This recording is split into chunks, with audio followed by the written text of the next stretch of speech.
მოგესალმებით, ეთერშია გურიის ახალი ამბები, მე თამთადოლიძე ვარ. ქართული დელეგაციის უფლებამოსილების შეჩერება. ამ სახელწოდების რეზოლუცია დაამტკიცა ევროსაბჭომ 99-3-ის წინააღმდეგ. 15 წევრმა კენჭისყრაში მონაწილეობა არ მიიღო. დებატების ფორმატში მწვავე და კრიტიკული შეფასებები გაკეთდა. რეზოლუციის ტექსტში საუბარია საქართველოში ბოლო დროს განვითარებულ მოვლენებზე. შეგახსენებთ, რომ მმართველმა პარტიამ ასამბლეაში მუშაობაზე მანამდე თქვა უარი, როდესაც ევროსაბჭოს საპარლამენტო ასამბლეამ საგაზაფხულო სესიაზე ქართველი დეპუტატების მანდატები ცნო, თუმცა გარკვეული დათქმებით. ჩვენ ღრმად უწუხართ, რომ ჩვენს რეკომენდაციებთან დაკავშირებით პროგრესი არ მიღწეულა და საპირისპიროდ დემოკრატიული უკუსვლა გაგრძელდა. სიტუაცია მნიშვნელოვნად გაუარესდა პრაქტიკულად ყველა ფრონტზე. გრძელდება დემონსტრანტების, ჟურნალისტებისა და სამოქალაქო ლიდერების დაკავება და სამართლებრივი პროცედურების ბოროტად გამოყენება. წინასწარი პატიმრობა არაერთხელ ხანგრძლივდება სათანადო სამართლებრივი საფუძვლის გარეშე. ეს გაუარესება უნდა შეწყდეს. დრამატული დემოკრატიული უკუსვლა უნდა შეიცვალოს. ასამბლეის რეკომენდაციები და მოთხოვნები დაუყოვნებლივ უნდა შესრულდეს. მოლოდინები გამართლდა. ეს რეზოლუცია გაიმეორებს 25-85 რეზოლუციის მოთხოვნებს, რომელიც ევროსაბჭოს საპარლამენტო ასამბლეამ მიიღო იანვრის სესიაზე, სადაც მოითხოვა ახალი თავისუფალი სამართლიანი არჩევნების ჩატარება საქართველოში, ისევე როგორც ყველა პოლიპატიმრის გათავისუფლება და ეს დასახა პირობად, რომლის შესრულების გარეშეც ივანიშვილის რეჟიმის წარმომადგენლები ვერ დაბრუნდებიან ასამბლეაში. ჩვენ დღეს დელეგაციის წარმომადგენელი არ ვართ პასეში და რა თქმა უნდა, რომ მანამ სანამ არ იქნება პატივს არსებულ ქართული ხალხის სუვერენიტეტს, რომ თავად აერჩიოს საკუთარი ხელისუფლება, რა თქმა უნდა, რთული არის აქ ისაუბრო რაიმე კონსტრუქციულ დიალოგზე. ჩვენ ამისთვის არ ვიბრძოდით და იმიტომ არ გვინდა დამოუკიდებლობა, რომ დღეს ხა ესტონეთმა უკანახოს ქართულ ხალხს ვინ აერჩიოს და ხან ლიტვის საგარეო საქმეთა მინისტრმა და საფრანგეთის ზოგიერთმა დეპუტატმა, რომელიც აქ მაიდანს ითხოვდა, ან შვედი დეპუტატი, რომელიც მაიდანს ითხოვდა რუსთაველის გამზირზე. შინაგან საქმეთა მინისტრის პირველმა მოადგილემ შალვა ბედოიძემ გურიისა და სამცხე-ჯავახეთის პოლიციის დეპარტამენტების თანამშრომლებს ახალი უფროსები წარუდგინა. სამცხე-ჯავახეთის პოლიციის დეპარტამენტის დირექტორად პოლიციის პოლკოვნიკი რამაზ თათარაშვილი, ხოლო გურიის პოლიციის დეპარტამენტის დირექტორად პოლიციის პოლკოვნიკი დავით კოდელაშვილი დაინიშნა. დავით კოდელაშვილს თბილისის პოლიციის დეპარტამენტის დირექტორის მოადგილის თანამდებობა ეკავა. მას შინაგან საქმეთა სამინისტროში ხელმძღვანელ პოზიციებზე მუშაობის მრავალწლიანი გამოცდილება აქვს. ნოდარ დუმბაძის სახელობის მოზარდ მაყურებელთა თეატრის გასტროლი ოზურგეთის სახელმწიფო დრამატულ თეატრში სპექტაკლით ჰელადოს დასრულდა. წარმოდგენის რეჟისორი ნატალია გალოგრია. სპექტაკლი საკმაოდ საინტერესო და ემოციური იყო, რაც დარბაზის მხუხარე აპლოდისმენტებში აისახა კიდეც.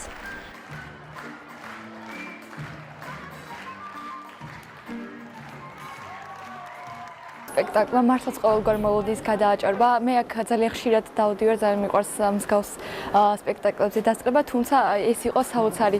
ანუ ცრემლებით ვერ შევიკავე სპექტაკლის ყურების დროს. მიუხედავად იმისა, რომ მოთხრობას წანაკითხი მაქვს და ჩემთვის ეს უცხო არ იყო, რაღაც რეალობაში სულ სხვანაირად დავინახე ყველაფერი და ძალიან მადლობელი ვარ ამის. ალბათ დავიწყარ ემოციები დამიტოვა და ყოველთვის ან დადებითად გამახსენდება ხოლმე აი ეს დღე. მე ძალიან მომეწონა ეს სპექტაკლი. უმეტესად გამოვაჩერდი იან გულისოს, რადგან ძალიან ემოციური როლი იყო და როგორც მწერალი ნოდარ დუმბაძე ჩემთვის საყვარელია და სიღრმისეულად მის ძალიან კარგად ვიცნობ და ძალიან კარგი სპექტაკლი იყო. სურვილი მაქვს, რომ ბევრი გაიმართოს ესეთი სპექტაკლები ოზურგეთში და ხშირად დავესწრები ესეთ სპექტაკლებს. ჩემთვის ეს სპექტაკლი იყო ძალიან სამაღალითო, რადგან ბევრი რამე ვისწავლე და გამიძაფრა სრულები, რომ ასეთ სპექტაკლებს სხვა დროსაც უყურო. ძალიან მნიშვნელოვანია ჩვენი ქალაქისთვის. სხვა ქალაქიდან სტუმრობა, ესე მოზარდ მაყურებელთა თეატრი იყო დღეს ჩამოსული და საოცრად დიდი ემოციებით დაგვტოვეს და მე პირადად ძალიან სიამოვნები ვარ დღევანდელი საღამით. ნახეთ საოცარი პრემიერა ოზურგეთისა და ზუგდიდის კოპროდუქტი და გაგრძელდა აი საოცარი საჩუქრით, ლამაზი საჩუქრით მოზარდ მაყურებელთა თეატრისა ფაქტიურად 2 დღეში 5 სპექტაკლი ითამაშეს. აღფრთოვანებულია ჩვენი ბავშვები, აღფრთოვანებულია ის მაყურებელი, რომელიც ესწრებოდა ამ სპექტაკლებს და მე მინდა ძალიან დიდი მადლობა უთხრა დუმბაძის სახელობის მოზარდ მაყურებელთა თეატრს, მის ხელმძღვანელს, ბატონ დიმიტრი ღვთისეაშვილს, აი ასეთი საჩუქრისათვის. აღსანიშნავია, რომ ინოვაციური თეატრალური პარტნიორობის ფარგლებში 9, 10 და 11 მაისს ოზურგეთის სცენაზე გაიმართება სპექტაკლის ღმერთო პრემიერა, რომლის რეჟისორიც დიმიტრი ღვთისეაშვილია. აღნიშნული წარმოდგენა რიგით მეორე კოპროდუქცია იქნება, რაც თეატრის სამხატვრო ხელმძღვანელის განცხადებით კიდევ უფრო განამტკიცებს ორ თეატრს შორის პროფესიულ ურთიერთობასა და შემოქმედებით კავშირს.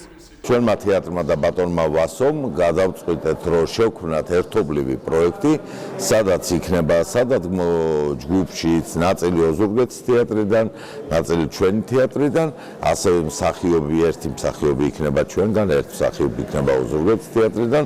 ჩვენ ვდგამთ ანა დგოვის ცნობილი ებრაელი დრამატურგის პიესას ღმერთო და 9-11 მაისს ოზურგეთის თეატრში შედგება სპექტაკლის პრემიერა, ხოლო შემდეგ უკვე 18 და 30 მაისს თბილისის მოზარდ მაყურებელთა თეატრში და ჩვენ ვიმედოვნებთ, რომ აი ეს კოპროდუქცია კიდევ უფრო დაახლოვებს ამ ორ თეატრს ერთმანეთს. უკვე თბილისში გვაქვს რეპეტიციები, აქტიურ ფაზაშია შესული ეს ყველაფერი, რაც უფრო ნაკლები დრო რჩება პრემიერამდე, მით დიდია ნებათა ღელვა. იმიტომ რომ თქვენი მაყურებლისთვის, თქვენი ქალაქისთვის რაღაცნაირად მინდა რომ ვიყოთ აბსოლუტურად მზად. განცდა გვაქვს იმის, რომ თამაშობთ ძალიან საპასუხისმგებლო ქალაქში. დღეს ოზურგეთის სპორტის სასახლეში თავისუფლების თამაშები გაიხსნა. ტურნირის დევიზია ვთამაშობთ საქართველოსთვის და მასში სასკოლო ასაკის ბავშვები იღებენ მონაწილეობას. თამაშები გუნდების ჯუნიორი ოზურგეთი და გურია ოზურგეთის შეხვედრით დაიწყო. შეხვედრებმა სტარტი 9 აპრილს აიღო და 26 მაისის ჩათვლით გაგრძელდა. დღევანდელი ფინალური თამაშით გაიხსნა თავისუფლების თამაშები გურიის რეგიონში. დღეს ორი აქტიური სკოლები ეჯიბრება ერთმანეთს, გუნდებს უსურვებს წარმატებას და 9 აპრილიდან 26 მაისის ჩათვლით ტარდება სკოლებს შორის თავისუფლების თამაშები. ჩვენი დევიზია ვთამაშობთ საქართველოსთვის და ეს მოწოდება იმედია ბავშვებში გააღვიძებს უფრო მეტ თავისუფლების შეგრძნებას და იქნებიან თავისუფალი ახალგაზრდები. ეს თამაშები ეძღვნება საქართველოს დამოუკიდებლობას 9 აპრილიდან 26 მაისის ჩათვლით. ვთამაშობთ საქართველოსთვის.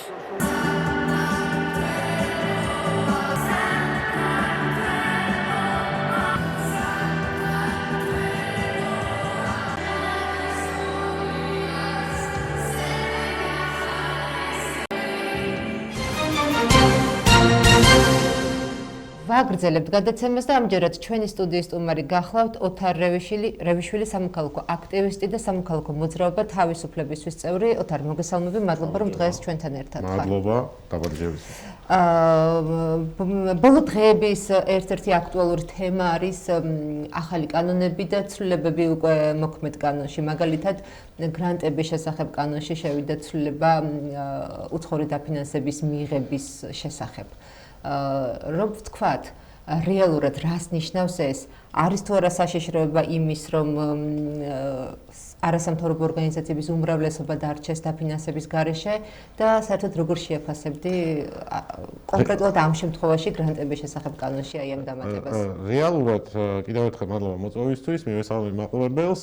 რეალურად ხელისუფლება ავტოკრატიას ეხა ამყარებს ლეგალურად. ყველა ეს კანონი და ყველა ის ცვლილებები, რომელიც ამ ბოლო პერიოდში შევიდა კანონმდებლობაში, ეს არის რუსული სტილის კანონები, რომელიც ზღუდავს ზოგადად სამოქალაქო საზოგადოებას, სამოქალაქო საზოგადოების ორგანიზაციებს, მედიას, მათ შორის.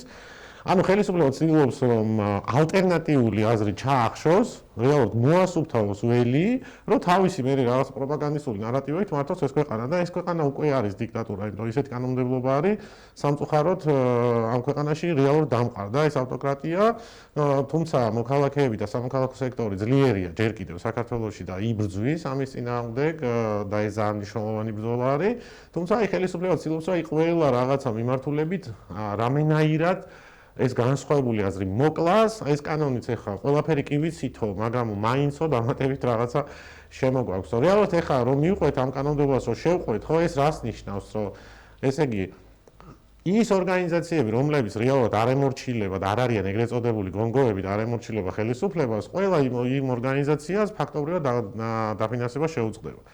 ეს არ არის პრობლემა ორგანიზაციებისთვის მხოლოდ. ეს ორგანიზაციები არიან ორგანიზაციები, რომელიც წევს უამრავ სერვისს ქვეყანაში.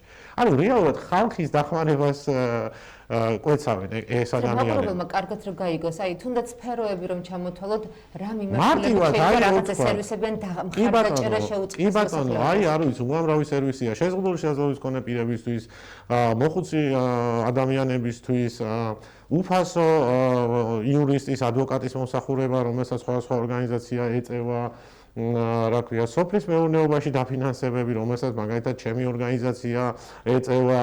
თითოეული ეს პროექტი, რომელიც იწერება, ხო, მოქალაქეებს არასწორად უხსნიან ხოლმე და ეს პროპაგანდას ცდილობს, რომ წარმოაჩინოს, რომ თითქოს ეს NGO-ს ფული არის და მათი არის. არა, რეალურად ეს ხალხის ფულია და ყველა ის ძირითადი თანხა, რომელიც არის ამა თუ იმ პროექტში, მიდის ისევ ხალხის დახმარებისკენ. რეალურად ეს ცვლილებები არის ხალხის დახმარების, ესე თქვა, ჩაკეტვა.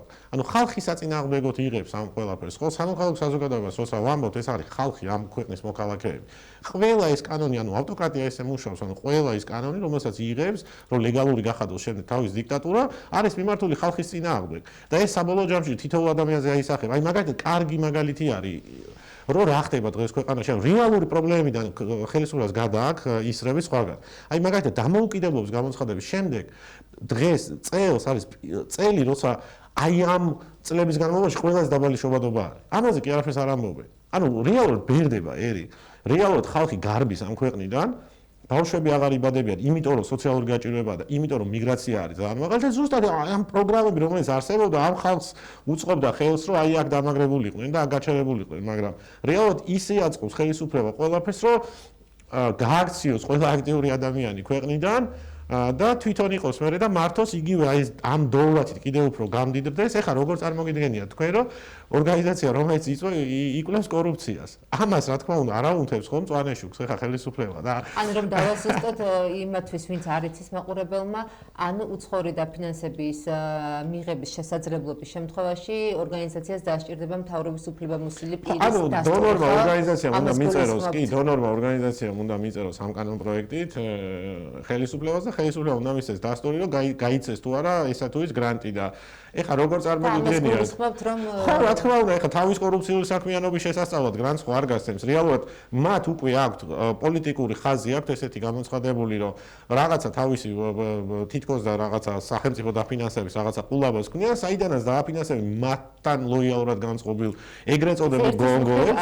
რატომ ქვია არასამთავრობო ორგანიზაციას არასამთავრობოს რატო ეძახეთ? ეს ხომ ერთის ამ იდეის წინააღმდეგ არის. ეს არის ადამიანების გაერთიანება, თვით ორგანიზებული ადამიანების ჯგუფია ეს ორგანიზაციების უყველა, რომელიც მოქმედებს და მუშაობს ამ ქვეყნის და მოქალაქეების საკეთილდღეოდ. ეს არის ამისი არსი.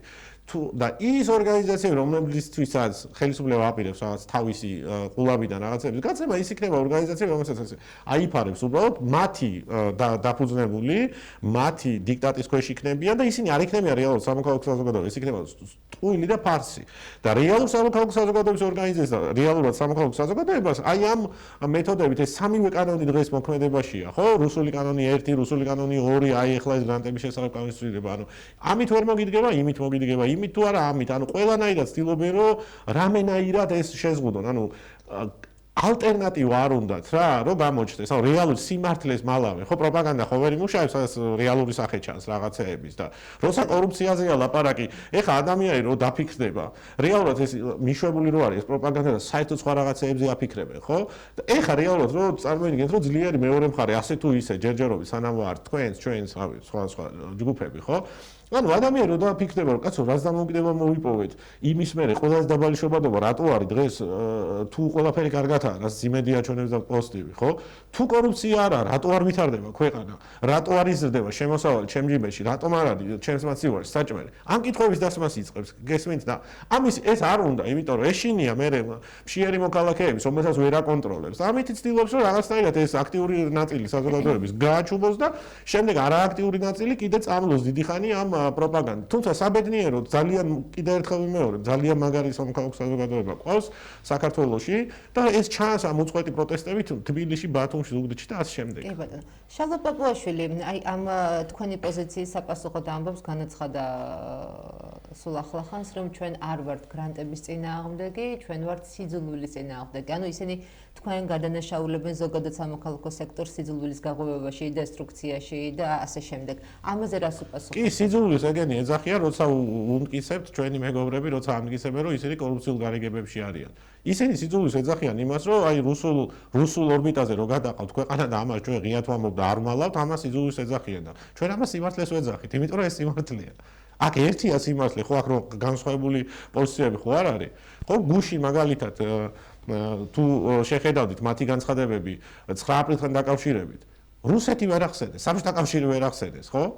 ეს ეხა არის უკვე აქსიომა, რომ ესენი არიან პრორუსული ხელისუფლება, რუსული ხელისუფლება რეალურად. და მე ვინახებდა ამ ადამიანებს, აქებდა რუსეთის დუმის დეპუტატები. აი ეს იყო გუშინელი რეალობა და ვერ წამოვაცდინეთ ვერც ერთს. მათ შორის არც იმ წვრილფეხობას, რომელიც მათ ქვევით დგას. რომ იმდენად შეშინებულები არიან, დაზომბირებული არიან, რომ რეალური აი ეს ისტორიის გადაწერის მცდელობა არის. უნდათ რომ რაღაცა მტერი აგვირიონ, ვინ არის ჩვენი რეალური მტერი რა. უცხოძალაო რო იძახის. ვის აქვს ჩვენი ქვეყნის 20% ოკუპირებული. რუსეთს ხო? ანუ სხვა მტერი ყავს ჩვენ რეალურად, ეხა ესეთი, რომელთანაც იმაში ვართ. ეხა რა, ესა რა ქვია, მთელი ეს თვითონ ეს ხელისუფლება და რუსეთის ფედერაცია რბილი ძალით ომსაწარმოებს ამ ქვეყანაში. ეს ომია ეხა რაც ხდება ამ ქვეყანაში, იმიტომ რომ ჩვენ თუ გავჩერდით მოქალაქეები, აქ ჩვეულებრივი დიქტატურა საბოლოოდ დამყარდება, გადავა ტოტალიტარიზმში და ვერაფერს ვეღარ შექმნის. აი ის ადამიანებიც კი, რომელიც კონფორმისტები არიან და დღეს რაღაც კომფორტის ზონაში სხედან და არაფერს არ ამბობენ, მათაც მიაკითხავს. ჩვენ რომ მოგვილევს, მე რეჟიმს უჭირდება მტერი. და ეს მტერი გახდება ბოლოს ყველა მოქალაქე და ყველა სამივა და ეს ხო კლასიკაა, ეს ხო რაღაცა ჩვენ ხო არ ვიგონებთ ისტორიის წიგნებში წერია როგორ მოქმედებს დიქტატურები ზოგადად. და უამრავი წიგნია და უამრავი ისტორიული ფაქტი არსებობს ამისა. და ამიტომ არის მნიშვნელოვანი, რომ აი იმიტომ ვეზიზღებით მათ. მათი მტრები კი ისინი მტრათა გვიქვავენ, იმიტომ რომ ჩვენ გვინდა ეს ქვეყანა იყოს უკეთესი, ჩვენ გვინდა რომ ეს ქვეყანა იყოს მდიდარი ადამიანებით დასახლებული, გვინდა რომ შობადობა იყოს მაღალი, ქართველობას გვართმევენო, რო იძახიან, ქართველობა რითი წაერთმევა, რო აღარ იარსებებ როგორც ერი, ქართველობა როგორ შეგრჩება, ხო? და ამ ხალხს ეს კარგად უნდა უთხრათ, ყოველდღე ჩვენც უნდა ვესაუბროთ და რამენაირად მოვწყვიტოთ უნდა იმ რაღაცა საძაგელ პროპაგანდას, რომელიც მიდის ამ იმედიდან და პოზიტივიდან. და რეალობა მე მჯერა რომ ეს ადამიანებიც კი რომელიც ყველაზე ისა ზოგი ეხა არის რაღაცა წრე და კაი მაგალითია მაგალითად 9 აპრილის მერე საბჭოთა კავშირის კომუნისტურმა პარტიამ 30% აიღო. ანუ არის რაღაცა პროცენტი მოქალაქეების, რომელსაც არ მოქმედებს ეს და რაღაცა არ ვიცი მე თავისი პრორუსული რაღაცა ამბავი აქვს. არ არის უმრავლესობა. რა თქმა უნდა, დღეს საბედნიეროდ ეგეთი ადამიანები ძალიან ცოტა არის, რომელიც რეალურად მხარს უჭერს ამ ხელისუფლებას და რეალურად უჭერს მხარს რუსეთთან ჩვენს ინტეგრაციას. აი სრულ უმცირესობაში არიან. სრულ უმრავლესობაში ვართ ადამიანები, რომელსაც გვინდა რომ ეს ქვეყანა განვითარდეს პროდასალური მიმართულებით და გახდეს ევროკავშირის წევრი, ხო? თუმცა ადამიანების ნაწილი, აი ყველაზე მეტად მე ხანდახან ბრაზდები იმ ადამიანების ნაწილი, ვინც ხვდება რეალურად რა ხდება, ძალიან კარგად იცის, მაგრამ არ უნდა ამ კომფორტის ზონიდან გამოსვლა და ზუსტად მათ მინდა მიმართო, რომ როცა ჩვენ მოგვითავებენ, ასე ვთქვა, თუ შეძლეს, მე თქვენც მოგაკითხავენ და თქვენც მოგაკითხავენ და თქვენ იქცევით მე ხვალ მათ მტრის ხატად და თქვენზე იქნება ზეწოლა, ხო? ბიზნესმენებიც იგივე, ბიზნესი როგორ უნდა აკეთო? ჩრდილოეთ კორეაში არის ბიზნესი? არ არის. ანუ როგორ წარმოუდგენი ამ ბიზნესმენებს ამ საერთაშორისო ბრენდები რო ყავთ შემოყვანილი, რაღაცა თავის მათი ბანკები რო რა ქვია ბრიტანეთის ბირჟებზე ივაჭრება და ასე შემდეგ, ასე შემდეგ. ძალიან ბევრი ხო საერთაშორისო ბრენდი არის შემოსული. ხო როგორ წარმოუდგენიათ ეხლა ეს ბრენდები, როგორ გააგრძელებენ და ეს ბიზნესები როგორ იმუშავებენ ტოტალიტარიზმის კოლგის ქვეშ, ხო? ამიტომ ყველა უნდა დავფიქრდეთ, რეალურად დავწონთ რა ხდება. ეს რასაც მე ვიძახი, ამას კი არ ვიგონებ. მათი სტატისტიკის სამსახურის მოდანილი მონაცემები, აი შობადობაზე რაც ვთქვი რა. კი ბატონო. უფრო მეტად კიდევ ერთ სტატისტიკურ მონაცემს მოვიდა. უფრო მეტი ბავშვი არის დღეს 6% გაიზარდა იმ ბავშვების რიცხვი, რომელიც მშიერი არის და რომელიც ითხოვს დახმარებას. ანუ რეალურად ყველა ის მონაცემით, რომელთაც შეიძლება მოქალაქის კეთილდღეობა შეაფასო, არის გაუარესებული. და რატო? იმიტომ რომ ეს ქვეყანა არის კორუფციაში ღრმად ჩაფლული და რუსულ ჭაობში, ესე ვთქვათ, მიყვანილი უკვე. თუმცა აი ეს ჩვენ რაღაცა მოქალაქეები ამას ჯერ კიდევ ვაკავებთ და ვიკავებთ. შეკავების ნაწილში მინდა კითხვა, ბოლო კითხვა იქნება ჩემი ამ გრანტების ნაწილს რომ დავუბრუნდეთ, გრანტების შესახებ კანონს და ამით დავასრულოთ საუბარი. თქვენ ანუ ჩემს წინა სტუმარს ვკითხე ნახევრად რიტორიკულად რომ რა არის თქო გამოსავალი და მან თქვა რომ რაღაცა იქნება ჩვენ სამოქალაქო საზოგადოებამ რაღაცა ახალი ფორმები ვეძიოთ თვითორგანიზების. თქვენ როგორ გონიათ, აი ამ კანონების პირობებში, რომელიც უკვე მიღებულია დამატებები, მიღებულია და ასე შემდეგ, რა შეიძლება მოიმოქმედონ სამოქალაქო სექტორის წარმომადგენლებმა? თქვენ რა შეგიძლიათ რომ მოიმოქმედოთ გარდა საპროტესტო აქციაზე, როგორც მოქალაქე წავლენ ადამიანებს? ხო, პირველი რაც მინდა ვთქვა, რომ მათი იძულებითი მომხრეებისგან განსხვავებით, ჩვენ იქ ფულის გულისთვის არ ვდგევართ. და არავინ არც ერთი იქ რაღაცა იაშავებს ესე პროპაგანდისტული ვედია, რომ თითქოს იქ ფულის გულისთვის ვიღაცები. არა, ეს გრანტები იყო მიმართული ხალხის საკეთილდღეოდ. არაფერი საერთო პროტესტთან არ ქონდა. ყველა დონორს უწერია, ყველა კონტრაქტში, ყველგან წერია ძალიან დიდი ასოებით, პატარა ასოებითაც არა, რომ არ შეიძლება გრანტის თანხა იყოს გამოყენებული პოლიტიკური მიზნებისთვის, ან პარტიის დაფინანსებისთვის, ან საპროტესტო მოქმედების დაფინანსებისთვის და ასე შემდეგ. ეს არის კონტრაქტი, რომელიც რა ვიცი, ორი ორგანიზაცია შორის ხდება. ჩვენ გამოსულება ძალიან მკაცრ მონიტორინგს ახორციელებენ ისინი. კი, რა თქმა უნდა. ანუ ეს თანხები არ არის რაღაცა იმისთვის, რომ იქ ვიღაცა მოქალაქე რო დგას, იმას მისცეთ. ხო, არა, ის მოქალაქე დგას, იმიტომ რომ მისი მოქალაქეობრივი ვალია. რაც შეეხება ახლა ორგანიზაციები როგორ იქნებიან. რავი, ამ სექტორში მუშაობს ძალიან ბევრი კრეატიული ადამიანი, რავი. მე მგონია რომ თითოეულ ჩვენთაგანი რაღაცა შევძლებთ ჩვენ რაღაც პირადი შემოსავლის წყაროზე თუ გვესაუბრები, რა ვიცი, უამრავი საერთაშორისო ორგანიზაცია ბოლო-ბოლო არის, რაღაცას ვიზავთ. ვიშოვით სამსახურს. კი, მაგრამ ამ შემთხვევაში გეკითხებით როგორც მოქალაქეები, რომლებიც აქციაზე წავლენ, არა, ან დავუშვათ კერძო სექტორში დასაქმდებით. ზოგადად სამოქალაქო სექტორს ამ კანონების შემთხვევაში ეს კანონები მიღებული არის, კი, იმიტომ რომ გაქრეს, ანუ ეგ არის მიზანი, რომ გაქრეს, მაგრამ ორგანიზაცია ხო არ არის საჯარო რეესტრში რეგისტრაცია, ორგანიზაცია ხო არ არის რაღაც კონკრეტული ბიუჯეტი. ეს არის ღირებულებების გარშემო გაერთიანებული ადამიანები. აი ჩვენი მოძრაობა, ხო? რავი, ყველა სხვადასხვა სექტორში მუშაობთ, იქ ვინც ვართ რა, ну ზოგი რაღაც პარალელურ სექტორებში, ასე ვთქვათ რა. მაგრამ ერთად იმიტომ ვართ, რომ ერთი რაღაცა დიდი მიზანი გვაქვს. თორე პატარ-პატარა რაღაცეებში იცი როგორ კლავთ ხოლმე ერთმანეთს? ხო, ანუ განსხვავებული, იმიტომ განსხვავებულების ერთობა. ესაა ძალიან მნიშვნელოვანი, თორე ყველა ერთაზე რო არიან, კი არის ის რა ქვია, პაპუაშვილები და კობახიძეები, იმისა, რუსების და ივანიშვილის ჯგუფს. ამიტომ ეს ადამიანების წრე ნიშნულობა არ აქვს ეს რაღაც საჯარო რეესტრში გატარებული იქნება, არ იქნება გატარებული, ხო? ეს თვის ორგანიზება უკვე არსებობს. ეგ ორგანიზაციები, რეალურად ორგანიზაცია, რაღაცა ჯგუფები არსებობს. ისინი ვერსად ვერ წავა. ყველას ხო ვერ დაგვიჭერენ, ვერ, აი პირდაპირ ვიზა. ხომ კი, კითხვას კი აქვს, ვერ დაგვიჭერენ ყველას. და რეალურად აქ ვარ და არსაც წასვლას არ ვაპირებთ რა. იმიტომ რომ მე მინდა რომ ჩემი შვილები გაიზარდონ ევროპულ საქართველოში. და არა საბჭოთა კავშირში. და მე არ მინდა რომ რაღაცა, მინდა რომ აქ იყვნენ, იმიტომ რომ აქ არიან გაზრდილები და მე ძალიან მიყვარს ჩემი სამშობლო. და მე მთელი წლებია, რავი, რაც კი დავიწყე, ასე ვთქვათ, აქტიური ცხოვრება, იმის მერე ვემსახურები ამ ქვეყანას და ამ ქვეყნის მოქალაქეებს რა. და ვერანაირად მე ხელისუფლება ვერ მაიძულებს იმას, რომ იმიტომ რომ რაღაცა კანონი მიიღო, რომ მე ისეთ რამეზე მოვაწერო ხელი, რომ ვაღიარო, რომ თურმე სხვის ქვეყნის ინტერესებს ვატარებდი აქ. ვერ ეღისებიან მაგას, იმიტომ რომ მე ეს არ მიქნია. არც მე და არც ერთ ჩემს თანამებრძოლს, არც ერთ საზოგადოებრივ ორგანიზაციას, რომელიც საქართველოში არსებობს. არ ვიძახ კიდევ ერთხელ გონგოებს. ისინი მართლა ატარებენ იმისა, ხელისუფლების ინტერესებს. ყველა ეს ორგანიზაცია მიმართული იყო უკეთესი საქართველოსთვის. ყველა ეს ორგანიზაცია მიმართული იყო ინდივიდის განვითარებისთვის. არის მე ასე. ხო, არის. ხო, განათლება გამოგჭა ძალიან მნიშვნელოვანი. აი ინგლისური ენის კურსები რო გვაქვს ჩვენ მაგალითად, ბავშვებს რო ვასწავლით უფასოდ ინგლისურს. ხო, ანუ ეს ყველაფერი გაქრება, იმიტომ რომ ამათი ნება არის ესეთი, ამიტომ გამოსავალი რა არის, ხო, ჩვენ ხშირად ვამბობთ. გამოსავალი არის ეს წყობრი პროტესტი, და მეორე, გამოსავალი არის ის, რომ ეს ხელისუფლება ჩვენ უნდა მოვიშოროთ, იმიტომ რომ ეხა კრიტიკულ წერტილში ვართ მისული. შეიძლება ის წერტილი გადავლახოთ, სადაც მე უკან მოსაბრუნებელი გზა არ არის. უკან ყოველთვის შეიძლება დაბრუნება უბრალოდ აქ ვადებზეა საუბარი რა. ეხა ის რომ ჩვენ დამოუკიდებლობა მოგვეპოვებია 70 წელი დამჭირდა სამწუხაროდ, ხო? ამიტომ დღეს არ უნდა დაუშვათ იგივე შეცდომა რაც ისტორიის მაშინ არ იყო ეს ამხელა მხარდაჭერა ისა ჩვენი პარტნიორებისგან და ეხა უდიდესი მხარდაჭერა გვაქვს. ხო, ან მთელი თავისუფალი სამყარო ჩვენ გვერდ იდგას რეალურად და ამათ ასანქცირებს ყოველდღე. მაგნიტსკისიაში რომ შინაგან საქმეთა მინისტრი, აი ყველაზე მძიმე ტერორისტები არიან იმ მაგნიტსკისიაში ჩაწერილი და ყველაზე მძიმე დიქტატორები ვინც კი ყოფილა დედამიწაზე და აი ეგეთი ხელისუფლება არ უნდა ყავდეს.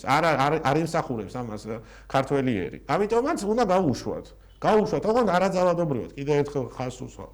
თო ძალადობა ყოველთვის ანგრევს ყველაფერს, რაც კი აქამდე აშენებულა. რეალურად ეს არაძალადობრივი პროტესტი მათ არ ყევთ. არ არის ესე რომ აი არაფერი კაცო. ამას კი თამაშობენ რომ ვითომ კარგად არიან. არ არიან რეალურად კარგად, იმიტომ მორალურად. აქ თავარი არის რომ ეს მორალურად გატყდნენ ისინი. მათი მხარდამჭერებიც კი და ან ის ადამიანები რომელიც მათ ესე ვთქვათ ფულებზე არიან დამოკიდებული რაღაცა სხვადასხვა აიპში თუ რაღაცა გამგეობაში მუშაობენ. აი ეს ადამიანები უყურებენ ამ ყველაფერს. შეგონია ეხა ვინც მუშაობს მერიაში ყველას უყვარს ესენი? მაგრამ კონფორმისტია რა, არ გამოდის და არ იძახის. აი ხა მე რა ვქნა მე ხელფასი არ მექნება. მაგრამ იმას კი არ ფიქრობს რომ ზე ქვეყანა აღარ ექნება რა. ესე თუ გაგრძელდა. ამიტომ უნდა ამაზე თორე ხე კობახიძეს რო არაფერი ეშველება კი ვიცი კაცო და ამათ იმას რა ქვია 10% ყავთ აი გიჟი მხარდამჭერები. იმათ არაფერი არ ეშველება. მაგრამ იმათვისაც ვიბძვით. იმათი უკეთესი ცხოვრებისთვისაც ვიბძვით რეალურად. ეგ არის რა. აი ეს არის განსხვავება ჩვენს და მათ შორის. კი ბატონო, ძალიან დიდი მადლობა. მადლობა. წარმატებებს გისურვებთ და მაყურებელს შევახსენებთ, რომ ჩვენ საუბრობთ ოთარ რევის-შვილთან ერთად, ის გახლავთ სამოქალაქო აქტივისტი და სამოქალაქო მოძრაობა თავისუფლებისთვის წევრი. მე გემშვიდობებით, კარგად გრძანდებოდეთ.